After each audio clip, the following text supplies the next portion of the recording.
Scenes may not be suitable for very young audiences. Parental guidance is recommended. Ang programang ito ay naglalabas ng sensitibong eksena at impormasyon. Striktong patnubay at gabay ng magulang ang kailangan.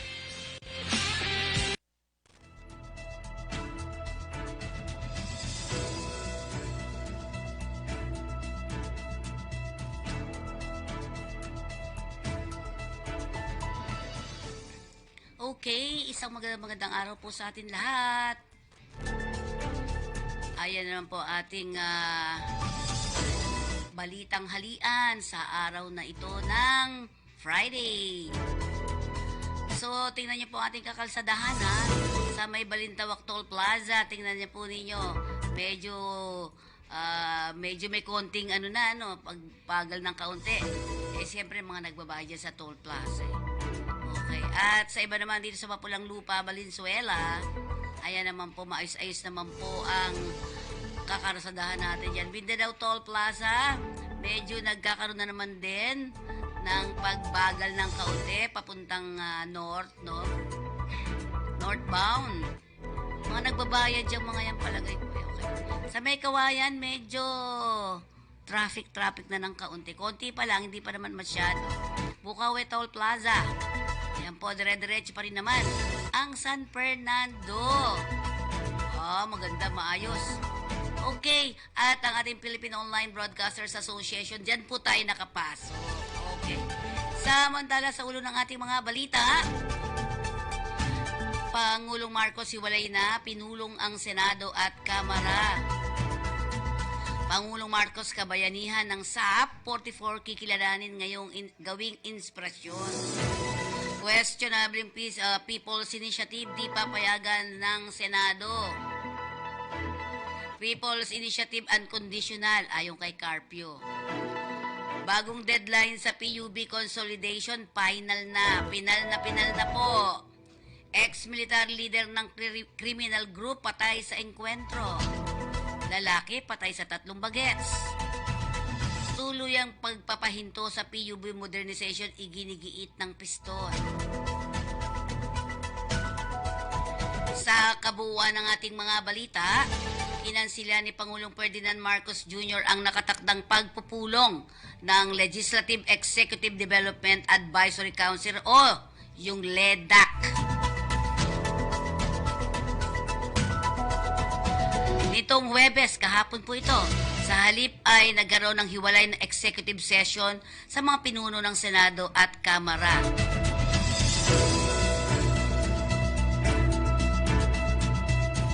Sinabi ni Senator Amy Marcos na ang pagkakahiwalay ng meeting ay nangyari sa gitna ng maliwanag na hindi pagkakasundo ng dalawang kapulungan dahil sa People's Initiative. Kinumpirma naman ni Senator Joel Villanueva na sa halip na sa LEDAC meeting ay magkaroon sila ng executive session kasama ang Pangulo. Idinagdag pa ni Senator Marcos na hindi magiging hadlang ang Senado sa pagpasa ng mga batas at pagbabago ng konstitusyon kung ito ay para sa ikabubuti ng bayan. Ito ang unang pagkakataon ng Administrasyong Marcos na magkahiwalay na nakipagpulong ang Pangulo sa mga pinuno ng Kamara at Senado. Nangyari ang hiwalayan sa pulong ilang araw matapos maglabas ang Senado ng manifesto laban sa pagpapatuloy ng People's Initiative.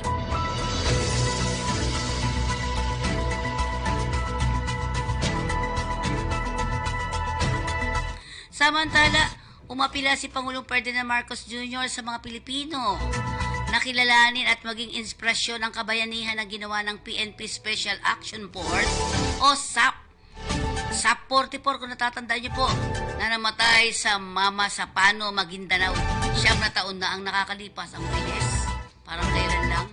Sa talumpati ng Pangulo sa anibersaryo ng SAP 44 na ginanap sa Camp General Mariano, Castañeda sa Silang, Cavite. Hinikayat din ang mga Pinoy na huwag pabayaang at ipaglaban o huwag pabayaan at pinaglabang kapayapaan ng SAP 44. Huwag daw nating pabayaan ang pinaglabang kapayapaan ng SAP 44. Tama nga naman, diba? Mababastos, Mababastos din umano ang katapangan ng SAP 44 kung hahayaan na yurakan ng teritoryo ng Pilipinas sa mga nagtatangkang maghimasok dito sa ating bansa.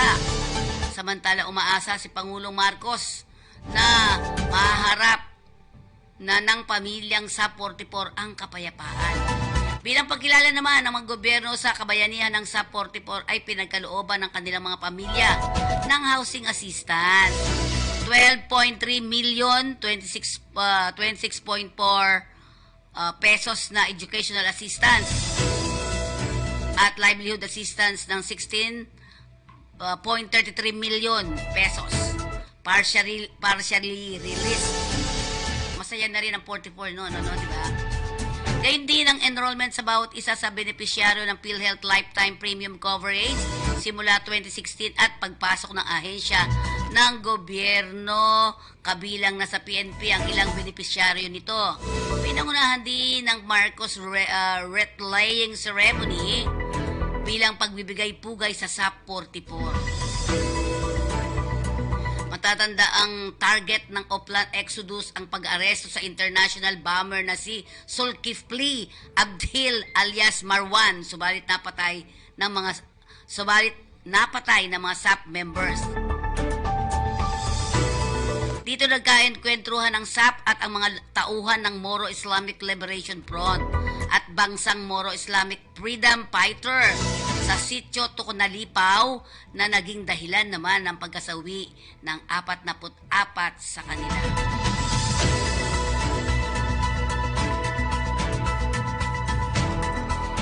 Samantala, giniti Senator Jinggoy Estrada na ang questionable People's Initiative na isusulong ng Kamara ay direktang pag-atake sa checks and balances at bicameralism na layong maiwasan sana ang pang-aabuso ng Kongreso sa kapayapaan nito. Sa privilege speech ni Estrada, sinabi nitong ang pagtatangka ng amyendahan ng konstitusyon sa pamamagitan ng People's Initiative kung saan isinusulong ang voting jointly ng dalawang kapulungan at nagpapahina sa 24 na boto ng Senado kontra sa mahigit 300 boto ng Kamara. Sa punto ng Senador, ang idea na voting jointly ang Kongreso ay nagpapawalang saysay sa bicameral. Itong tinatawag natin bicameral system at hindi lang ito insulto sa Senado bilang institusyon kundi ito na rin ang pagtataksil sa tiwala ng taong bayan na inaatang sa kanilang mga senador. Tiniyak na Estrada na anumang balak na maliitin ang independence at integridad ng Senado ay mariing tututulan at hindi nila mapapayagan. Sinuportahan ito ni Senador Pia Cayetano at sinabing mula pa noong 1935 ay nakagawian na ang hiwalay na botohan at palagi may bicameral conference ang mataas at mababang kapulungan ng Kongreso. Ginawa ng mga senador ang kanilang pahayag kasunod na rin ng inilabas na manifesto na nilagdaan ng 24 na senador na tumututol at kumukundina sa People Initiative para sa Chacha.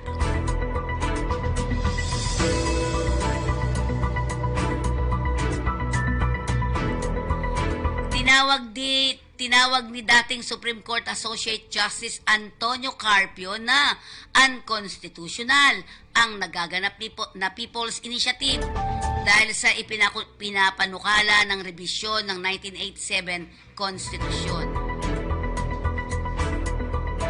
Ipiniliwanag ni Carpio na isa sa paraan para magpagbabago ng konstitusyon ay ang pag-amyenda nito at hindi rebisyon. Malinaw na nakasaad umano sa 1987 Constitution at sa 2000 Supreme Court case Lambino versus Comelec na kanyang pinunente. Kasalukuyang tumatanggap ng Komisyon ng Eleksyon o Comelec ng talaan ng mga pirma mula sa iba't ibang legislative district sa kabila na wala pang petisyon na nakaahin sa poll body. Gayunpaman, Ayon sa inisyatiba, boboto ng magkasama ang senador at congressman para sa mga panukala sa pagbabago ng konstitusyon. Sa halip na magkahiwalay ang magkabilang parte ng Kongreso. Dito inaasahan na matatalo ang ng mga congressman ang mga senador dahil sa higit 300 sila na bilang. Sa pamamagitan ng PI, maaaring isagawa lang ang konstitusyon ang pag-amyenda habang ang dalawa pang pamamaraan ay ang Constitutional Convention at Constituent Assembly ay maaari magpanukala na parehong pang-amyenda o revisyon. Iginiit pa ni Carpio na sa COMELEC na dapat i-dismiss nito ang nakabinbing petisyon dahil sa binabanggit niyang paglabag. Ayon kay Carpio, if it is COMELEC allows this petition, if it is verifies the signatures, the oppositors can go to Supreme Court. Yan ang sinasabi ni Carpio. Ako, mahabang yan. Diskusyon talaga. Nanindigan kahapon ng Department of Transportation o DOTR na pinalna ang bagong Public Utility Vehicle PUV consolidation deadline sa itinakdang pamahalaan hanggang April 30, 2024 sa ilalim ng PUV Modernization Program.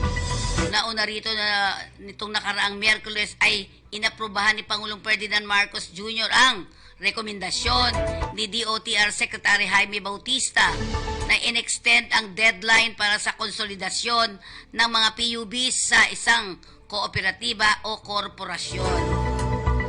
Sa isang pulong balitaan naman kahapon, sinabi ni Bautista na pinalna ang naturang deadline at hindi na nila muli pang irekomenda ang panibagong extension para dito. Ayon pa kay Bautista, sa kanyang pananaw ay sapat na ang 3 buwan upang makapag-consolidate ang mga PUBs. I think 3 months is more than enough time for them to consolidate. What we are really after is those who are willing to consolidate. Dagdag pa niya, after April 30, we will no longer recommend an extension. This is already the 8th extension.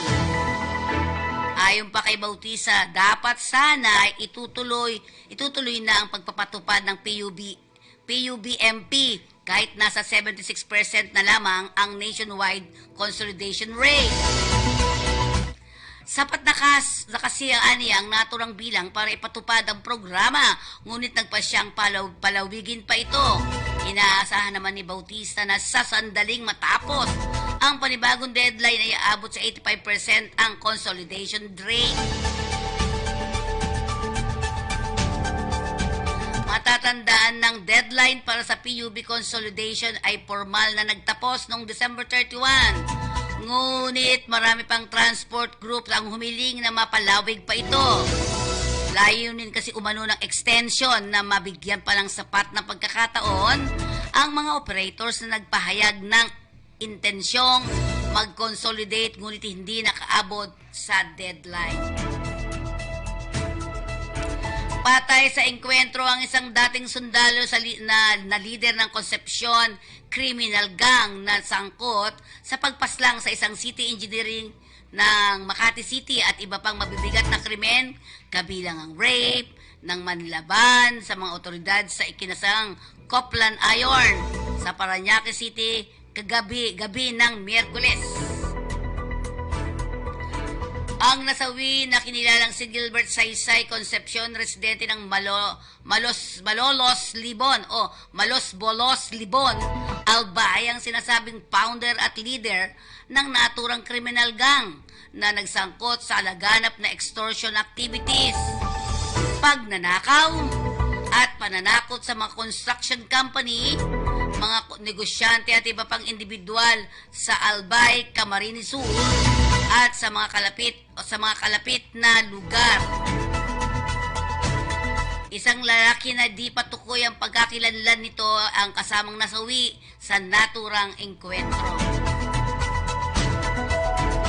Nabatid na sa pagsisilbi ng mga warrant of arrest kaya nauwi sa palitan ng putok ng manlaban si Concepcion at isang kasamang lalaki na nagresulta sa kanilang kamatayan. Kabilang sa mga isisilbing warrant ay kinabibilangan ng mga kasong kidnapping with murder. 2 counts na inisyu ng korte nitong Enero 18 taong kasalukuyan. Kidnapping at serious illegal detention na inisyu ng June 6, 2022. Murder na issue ng Enero 31, 2012. Direct assault na inisyu ng Mayo 25 ng 2016. Rape noong November 2013. Ang grupo rin umano ang suspect ay aktibo sa gun running at gun for hire at private arm group na nagamit ng ilang tiwaling politiko. Sa isang manong napaslang na grupo nito ay ang city engineer ng Makati na si Nelson Morales. Noong si Mayor Jejo Marbinay na ang nakaupo, si Morales ay kapatid ni Malinaw alias Vice Mayor o Albay pala. Si Morales ay kapatid ni Malinaw Albay Vice Mayor Alice Morales. Napatay si Morales ng grupo ng dumalo bilang ninong sa kasal sa St. Nicholas Chapel sa Barangay Estancia noong September 2012. Patay pa rin ang isang lalaki matapos pagtulong-tulungang bugbugin at saksakin ng 3 menor de edad kahapon ng madaling araw sa Novaliches, Quezon City.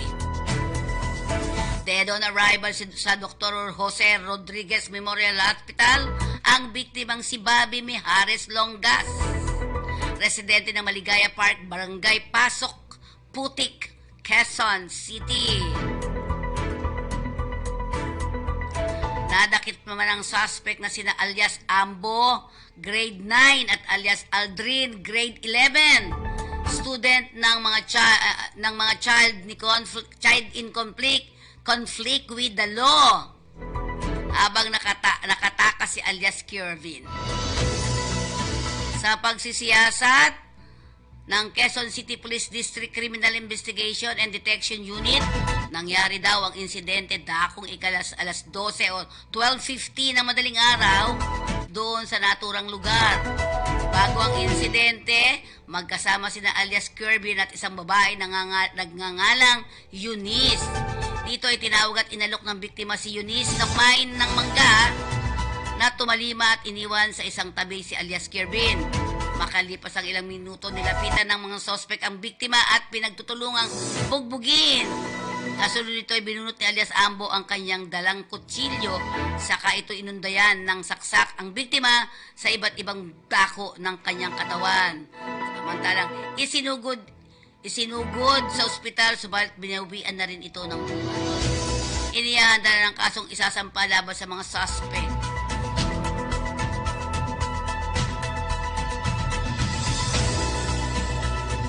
Nagpapakita lamang umano na porsigido ang pamahalaan sa implementasyon ng PUB modernization, kung kaya't pinalawig pa ng 3 buwan ang consolidation.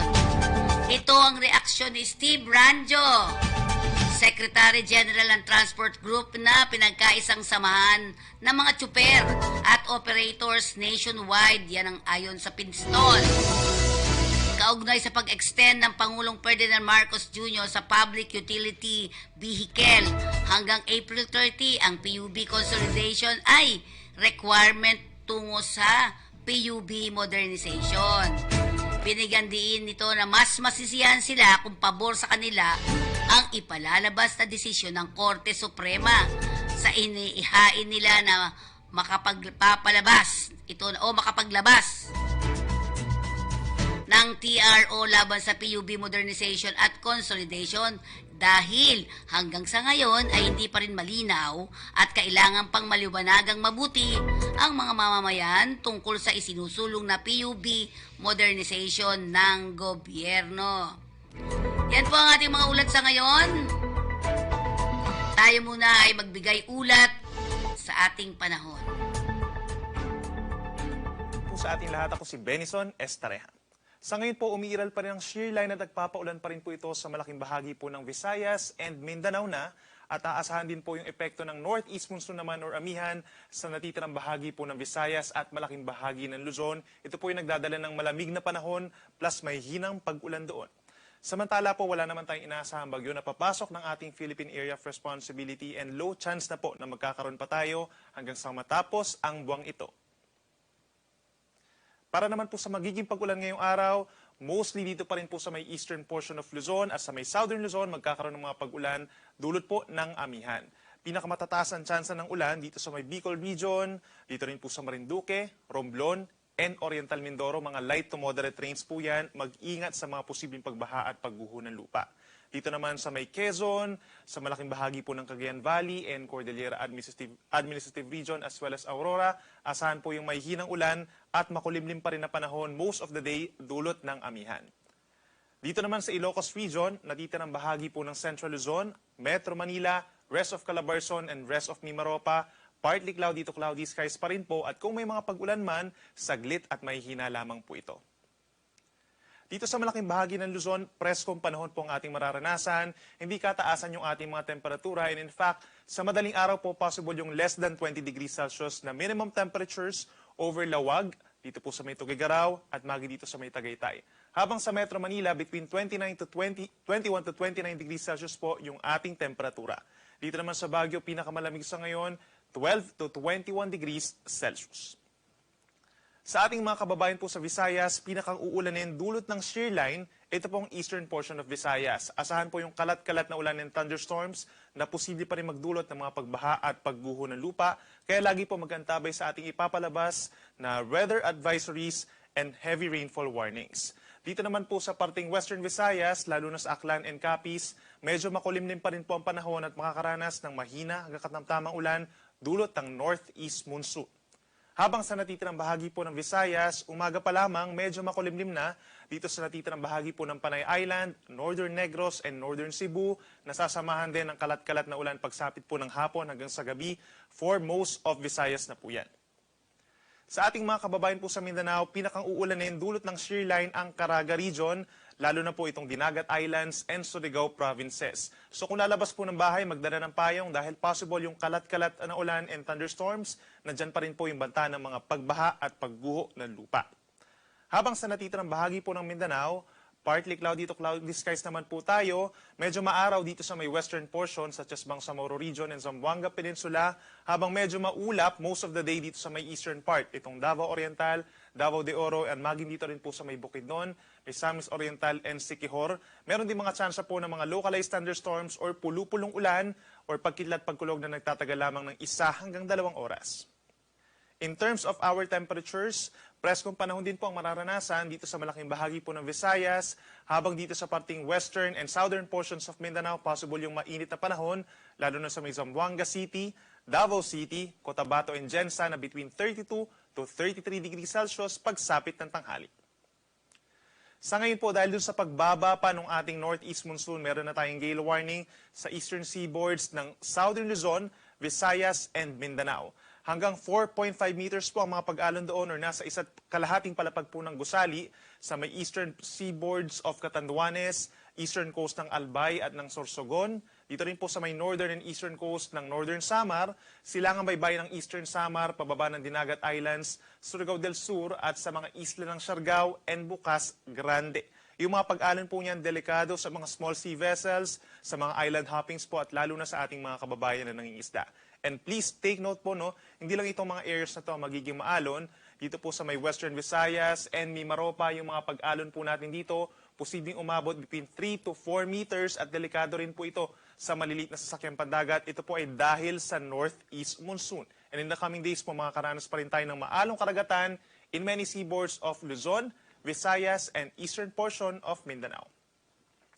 Samantala, dito sa Metro Manila at natitirang bahagi po ng Luzon for the next 3 days, may epekto pa rin po tayo ng northeast monsoon. Pinakamaulap at aasahan pa rin yung mahihinang ulan by tomorrow dito po sa may eastern part, Bicol Region, kabilang ang Legazpi City, Cordillera Region, Cagayan Valley, Aurora, Quezon, and nearby areas dito sa may Mimaropa. Asahan po natin yung mahihinang pag-ulan at mababang temperatura. Possible po yung mga record-breaking temperatures by Saturday and Sunday sa madaling araw. Then pagsapit mo ng Sunday and Monday, mas bubuti ang panahon doon sa mga nasa may eastern portions at makakaranas ng bahagyang maulap at minsan maulap na kalangitan. May tsansa ng pag-ulan but more on mga light rains lang. Sa ating mga kababayan po sa Visayas, may mga pag-ulan pa rin po lalo na sa may eastern portion of Visayas kabilang ang Tacloban City. But over the weekend, asahan yung pagbaba ng northeast monsoon o ramihan sa mga karanas po tayo dito sa malaking bahagi ng Visayas for the next 2 days ng bahagyang pagbaba ng temperatura at may tsansa lamang po ng pulupulong mahinang pag-ulan. Then pagsapit po lang Lunes, yung shear line nagbabalik po dito sa may eastern portion so asahan yung kalat-kalat na ulan and thunderstorms, mag-ingat sa mga pagbaha at pagguho ng lupa sa may eastern portion ng Visayas. At panguli sa ating mga kababayan po over Mindanao, pagsapit bukas, bubuti yung panahon. So ito na po yung chance nyo na makapaglaba or makapagsampay ng inyong mga damit. Then pagsapit po ng Linggo hanggang sa katapusan na po ng Enero, possible po ang maulang panahon na magsisimula po dito sa may eastern portion, Caraga and Davao Region. Pagsapit po ng Sunday, possible yung mga pag-ulan dulot ng shear line and possible circulation, worst case scenario po yan. Then pagsapit po ng Lunes hanggang sa Miyerkules, malaking bahagi na ng northern and eastern portions of Mindanao ay magkakaroon pa ng mas malalakas po na pag-ulan. Kaya paghandaan po natin to kung lalabas ng bahay ay magdala po ng payong for next week at makipag-coordinate po sa inyong local disaster risk reduction and management offices kung kinakailangan po ng paglikas sa malalakas na mga pag-ulan. Ang araw po ay sisikat 6:25 ng umaga at mas late itong lulubog 5:52 ng hapon. Yan muna ang latest mula dito sa Weather Forecasting Center ng Pag-asa. Ako muli si Benison Estareja na nagsasabing sa anumang panahon, Pag-asa ang magandang solusyon.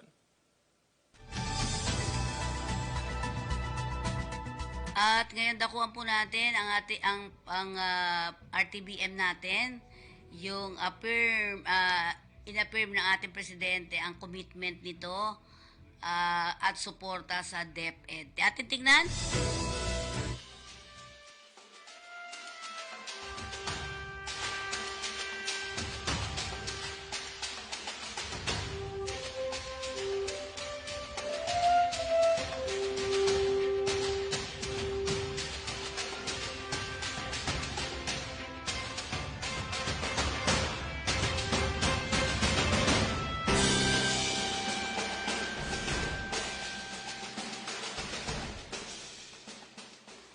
A learner with books on the table, a well-trained, highly motivated, well-paid teacher in front of them, teaching a curriculum carefully curated to their needs.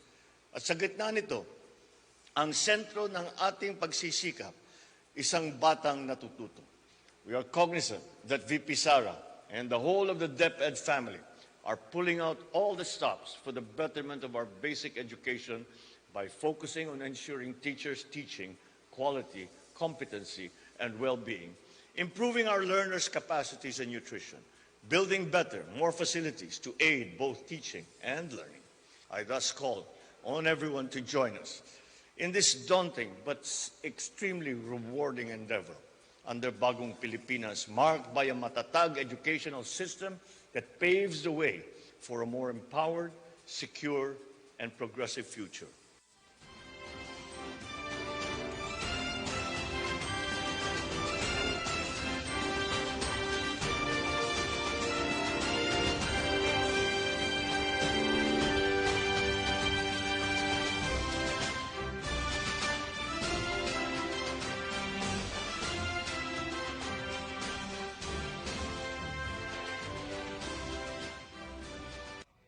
Okay. Ayan. Tingnan pa rin natin ang ating kakalsadahan. Ayan po ang kabuuan ng ating balitang halian sa araw ng Biyernes na ito. Happy weekend po sa inyo lahat. Simba tayo ha. Okay, paalam po. Bye-bye.